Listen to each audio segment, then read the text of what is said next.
कहते हैं सियासत में अगर अचानक साथ रहने वाले नेता का राजनीतिक कद बढ़ने लगे तो सामने वाला सावधान हो जाता है।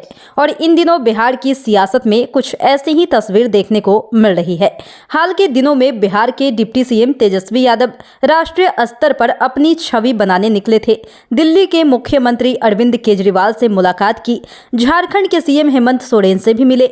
इससे पहले बंगाल की सीएम ममता बनर्जी से और यूपी के पूर्व सीएम अखिलेश यादव से भी उनकी मुलाकात हुई थी। राजनीतिक गलियारे में यह सब खबर चलने लगी कि तेजस्वी यादव अपने राष्ट्रीय स्तर पर अलग छवि बनाने के लिए राष्ट्रीय स्तर पर बैटिंग कर रहे हैं। किसी ने नीतीश कुमार को तेजस्वी के नए नए पॉलिटिकल मूव की जानकारी दे दी। अब इसके बाद सियासी जानकार यह मानने लगे हैं कि नीतीश कुमार के कान खड़े हो गए हैं। हालांकि नीतीश कुमार ने इस बात का एहसास अभी तक होने नहीं दिया है। इसी बीच तमिलनाडु से बिहारी मजदूरों के पिटाई का मामला सामने आ गया। इस मामले पर नीतीश कुमार ने ऐसी सियासी बिसात बिछाई कि तेजस्वी इसी में उलझ कर रह गए। तमिलनाडु में जैसे ही मजदूरों के पिटाई का मामला सामने आया कि नीतीश कुमार इस पर संभलकर खेलने की सोच लिए। इस मामले पर ट्वीट करने के बाद संभलकर बोलते भी नजर आए। जानकार तो यह भी मानते हैं कि ऐसे वक्त पर नीतीश कुमार ने तेजस्वी को विपक्षी यानी कि बीजेपी को जवाब देने के लिए फ्रंट फुट पर कर दिया और खुद ही पीछे हट गए। जिसके बाद तेजस्वी ने मजदूरों के पिटाई के मामले को महज एक अफवाह बता दिया और इस मामले ने तूल पकड़ लिया। इतना ही नहीं, तेजस्वी ने इस वायरल वीडियो को पुराना वीडियो बताते हुए बीजेपी पर पूरी तरह से हमलावर हो गए। इसी बीच नीतीश कुमार ने इस मामले की गंभीरता को समझते हुए बिहार से अधिकारियों की टीम को तमिलनाडु के लिए रवाना कर दिया।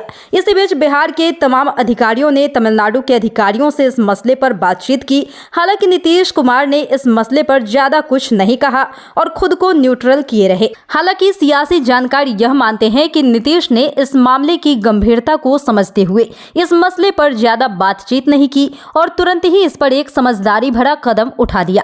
अब यहाँ पर सबसे महत्वपूर्ण बात यह है कि जब इस मामले के बारे में तेजस्वी यादव को पता चला था कि यह महज एक अफवाह की बात है, तो इस मामले में तेजस्वी यादव को बिहारियों के पक्ष में बोलना चाहिए था। लेकिन तेजस्वी यादव ने आगे चलते चलते बीजेपी पर हमलावर होने के चक्कर में पूरे मामले को ही महज एक अफवाह करार दे दिया। यह बात बिहार के लोगों को भी नागवार गुजरी। बिहारी मजदूर के मसले को लेकर इस वक्त पूरे बिहार सहित तमाम अन्य राज्यों में भी चर्चाओं का दौर जारी है। मुख्यमंत्री नीतीश कुमार ने अब आगे बढ़ते हुए तत्काल ही बिहार से अधिकारियों को तमिलनाडु के लिए रवाना कर दिया है। वहां भी बैठकों का दौर शुरू हो गया है और इस पर तमाम तरह की बातें भी शुरू हो गई है। और अब जाकर तेजस्वी को यह लगने लगा है कि आखिर यह मैंने क्या कर दिया।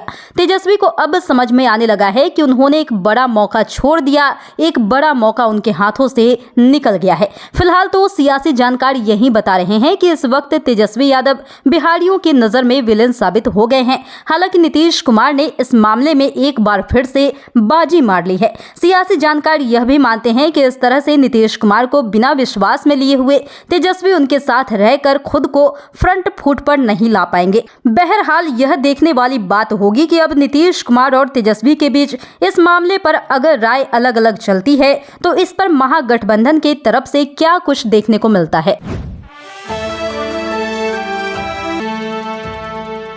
जुड़ो दीक्षांत से, करो फ्री खुद को स्ट्रेस से। गूगल प्ले स्टोर से दीक्षांत ऐप डाउनलोड कर अपने स्टडी को बनाओ आसान और मजेदार। दीक्षांत देता है topic wise video with animated visuals and concept by the study materials.